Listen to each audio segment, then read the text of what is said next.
Hey guys, hello there. Welcome back to my channel. It's me, Steven. We've got Claire up there, my beautiful little girl. And then Buddy's over in the window over there. Eleanor is down below. So it's December 1st, Vlogmas, day one. This is not, just a fair warning, this isn't going to be a fun Vlogmas day 1, 2, 3, or 4. 5 might not even be fun. I don't know what to expect. We'll see, won't we? So I hope you come along with me on the journey. It'll be interesting, if not fun. All right, what am I talking about? I've tried filming this video, this little clip, at least 10 times now because I really know what I want to say, but it's not coming out very well. And so I figured, I'm just going to go for it. Embrace whatever comes out is going to come out. So get ready. So it's December 1st. I think my last work video actually went live this morning. My trip ended on the 29th, but for some reason I couldn't get that last video to upload, but it finally did upload. But if you watch the end of it, it says, I'm in bed with Eleanor, and I said, I got this work email and a phone call that I'm just not ready to talk about, so I'm going to end the video here. And so I did. And I figured I would use December 1st of first day of Vlogmas to talk about what's going on. So on that last day of my trip, which is on the 29th, I received a few phone calls that from area codes I don't recognize. And I got these phone calls while I was on a sit between, where were we? I don't know. We were in Columbus and we were heading towards Las Vegas. And my phone rang a couple times. I didn't recognize the number. And so I just dismissed them, usually because when I do answer the phone and it's a phone number like that, usually it's like someone speaking Chinese or it's some spam phone call. So I don't usually answer a phone call until I recognize the area code or whatever. So I got into Vegas and for some reason I had to look at my work email, and to this day I don't know what it is I had to look for, but I usually don't go into my work email until the day before a work trip, so I can sort of familiarize myself with any bulletins I have to read, things like that. I never look at my work email unless I actually am preparing for a work trip. I don't have the type of job that things are usually communicated that often by email, right? So so I looked at my email and there was an email right there sitting up on top from some contact tracing, not something you want to see in your email, from Southern Nevada, telling me that I have been in contact with someone who tested positive for COVID-19. So my brain kind of stops. Rational thought fell right out of my head.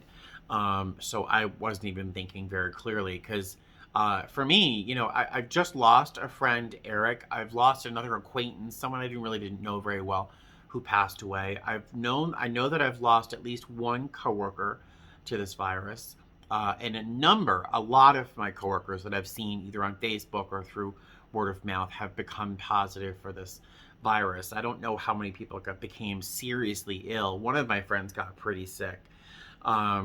But, I've got my own health complications. I have asthma. I'm 51, not that that's old. I'm kind of out of shape.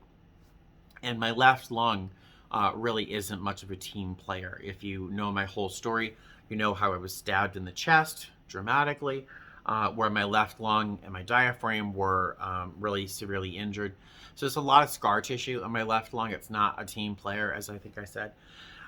So the idea of me getting COVID is particularly scary because, if I get it, I'm really toast. I really don't think I'm gonna handle it very well physically. So when I saw this email, I kind of freaked out a little bit, so I sat down at the airport and I opened up my laptop, which I had with me, and I read the email, and it told me that. I'm sorry, someone's standing in my window. Hold on. That was very strange. Did you see a figure in my window? She was smoking a cigarette and she was wiping down the railing. But she doesn't work in the building. I don't know, whatever. So I opened up my laptop. Was I saying that? Yes. And I read the email, and There's a couple links. One is to a letter that I had to sign. It asks me to sign, and I opened it up, and it's a really scary letter. It's a scary, scary form saying that, you know, you have to sign here and here and here, saying that if you choose not to quarantine or isolate for the amount of days that you have to, and you endanger other people in your community, you legally can be held responsible. They didn't threaten jail time or fines or anything, but I'm sure that's what they implied. So the letter was quite scary, and I'm already scared anyway. So like my brain is just, so I'm at the airport thinking, oh my God, do I have COVID? So I have a thermometer in my bag, so I pop the thermometer in. I try to be coy about it, you know, because you don't want to be sitting in the airport in uniform taking your temperature while a pandemic is raging around you. So I took my temperature and I was fine. Usually my temperature is like 97 point something. So my temp was fine. And I haven't felt sick at all. I do have cat hair or something on my face. So then I check, there's a phone number to call. So I call the phone number, and it's a contact tracing people. And so I answer questions, you know, or do I have any symptoms? And she listed through all the symptoms. And I said, no, like nausea, sore throat, temperature, cough, fatigue, serious fatigue. And I'm like, outside of my normal life, no, you know. So it was a no, no, no, no to all the symptoms. And she told me that whoever it is that tested positive contacted the authorities, as a responsible person should. So it turns out that I was exposed to the virus on the 21st of November. So that really limits the number of people I came in contact with. Now, I don't think I have any people watching this video who work with me who are so just rude enough to go over and search through flights and stuff. Please don't. Please just leave everyone out of this. But it was on the 21st. Now, it could have been a passenger. So it could have been a passenger saying that they tested positive. It could have been a coworker. It could have been one of the pilots. It could have been a gate agent. It really could have been anybody. But the person who was the tracer told me that I was exposed to this person on the 21st of November. And that I would have to quarantine through the 5th of December, which is 2 weeks from the date of my exposure. So I was like, okay, no problem. I have plenty of food.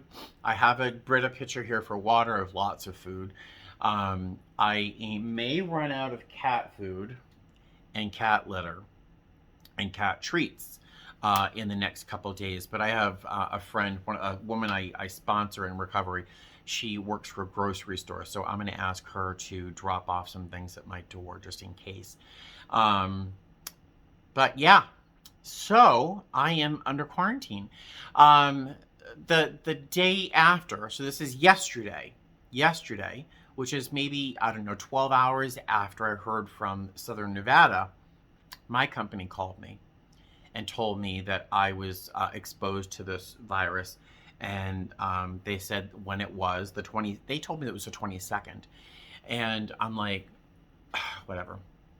So they told me, and I asked them, are you going to then follow through with contacting other people who I might have come in contact with?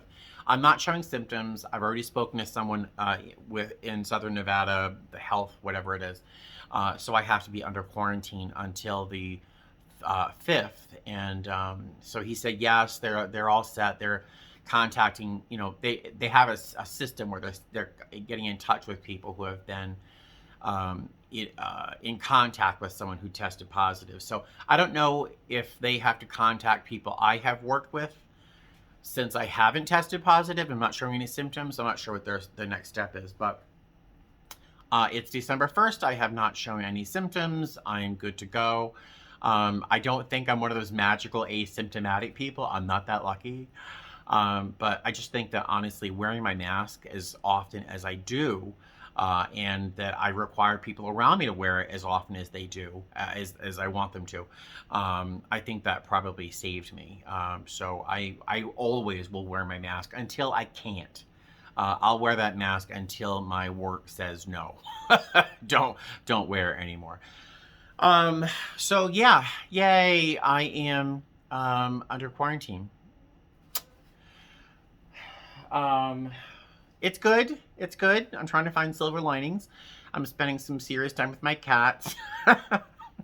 And it's good. The three of us have actually been cuddling in bed at the same time. The four of us at the same time, which does not usually happen. They're kind of spread around, but it's been nice to kind of wake up and have the cats all there. But that's the extent of a silver lining I can think of right now. All right, so there's the COVID aspect of day one of Vlogmas. I just spoke with my realtor a couple days ago, and she warned me that there could be a potential delay with my closing date, because you know that my closing date is supposed to be tomorrow. Well, it turns out that the seller has dementia. And so she has, her daughter apparently has power of attorney and has been going through with that, selling the house. Now, it turns out that nothing is easy. Nothing is easy. And I'll try and keep it calm here because I'm going to lose it. The daughter didn't know what quite information or forms or whatever, how to move forward with her selling agent in order to get this process done smoothly. And the seller's agent doesn't usually sell houses. He usually deals with rentals, because the daughter, what she was going to do in the past was rent the place. She wasn't going to sell it. She was going to rent it. So her agent was going to rent it out, but then they decided to sell it. So this seller's agent apparently is not really equipped or experienced with selling in the first place, which explains why everything has been kind of stuttering. And then it turns out that the title isn't clear. I guess there's something that's not understood or known or complete, or the forms aren't all there. So I guess it has to go back to the underwriter or something. I don't know. Everything on my part is done. Everything on my part, all the I's have been dotted, all the T's have been crossed. I've signed all of my documents within minutes of receiving them. So everything on my part is done. All we're waiting for is the title company and the title agent, and I don't know who else has to sort of winnow through what has been given to them from a selling agent and then find out what has to be done. So my closing date is being delayed to an indeterminate date. I don't know when. I spoke with Rachel today, and she said she's trying to write up an amendment to our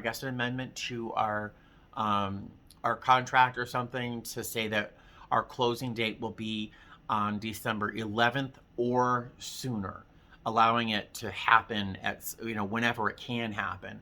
And as of the 5th, when I'm done with quarantine, I can go pre-sign all the things I have to sign, so that I can have everything on my part done, so that when closing happens, it can just happen, even if I'm on a work trip, because I do have a trip scheduled for the 10th, I think, or the 11th.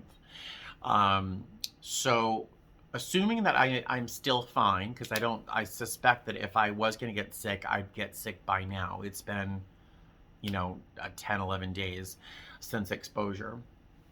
Yeah, I am. If I was stressed before all this, you can't imagine the amount of kinetic energy I have rolling around inside my chest. I've been talking about hives on my leg. I don't know if it's clear. Can you see right there? See that little round? I'm not sure if you can tell it's raised, but is it over here too? Oh yeah, see here, and here, and here, and up here, and all along. Those are cat scratches. That's just on my arms. My legs are like a tapestry of raised welts. Am I not the sexiest being alive right now? I have never been in my life, outside of maybe when I was like 10. I've never been this stressed. They're even up around my collar here, which is I'm just vibrating with anxiety. So I'm going to try and put together a gratitude list like I did in Thanksgiving. It's going to be a little bit harder for me to do that because I'm just really not feeling very grateful right now. The only thing I'm grateful for are my cats. Claire is sitting over here on my left, and she's letting me touch her throat, which is the softest fur. It's like ice cream. It's so smooth. She will not let me pick her up though, so I'm not going to try. So putting together a gratitude list has been really challenging today, and so I'm not going to do it. I'm going to be willful and just not do it. I spent most of the past 2 days sleeping. My back hurts because my mattress is kind of crap. So this is me kind of getting back into what it was like when I was quarantining with all y'all, when we were all doing it. I guess the silver lining is I only have to do this until the 5th, right? There's a silver lining. I don't have to do this for another month or another 14 days, unless somehow I'm stricken with some symptoms. But so far, so good. Yeah, so there's Vlogmas day 1. Yay. Oh, I will say tomorrow I'll open up. I have one package I have not opened, and I think I have a card from somebody I've not opened. A few of you sent me a couple of things. I know one of you also sent me a message saying that I would be receiving a package in the mail at my P.O. box by, I think, yesterday. But obviously, I'm not going to my post office for a few more days, so I'll thank you in advance. But maybe tomorrow I'll open up those 2 packages I have. And I know what I'll do tomorrow. That'll be fun, is I'll announce my little my giveaway. I'm doing a giveaway, which I think I ruined my surprise. Actually, I think I told you in my last video what I'm doing, but maybe tomorrow I'll just pretend it's a surprise and let you know what I'm doing for a giveaway, when, and what I'm giving away. And so there you go. I won't say I hope you enjoyed Vlogmas day 1, but oddly enough, I feel better having talked to somebody, hi, thank you, about what's going on. If I sat here and didn't vocalize any of this, I think it would have even stayed more contained and I'd be even more stressed. So it's nice to kind of get it out, Thank you guys for listening, and I will see you tomorrow. Happy Vlogmas and fly safe.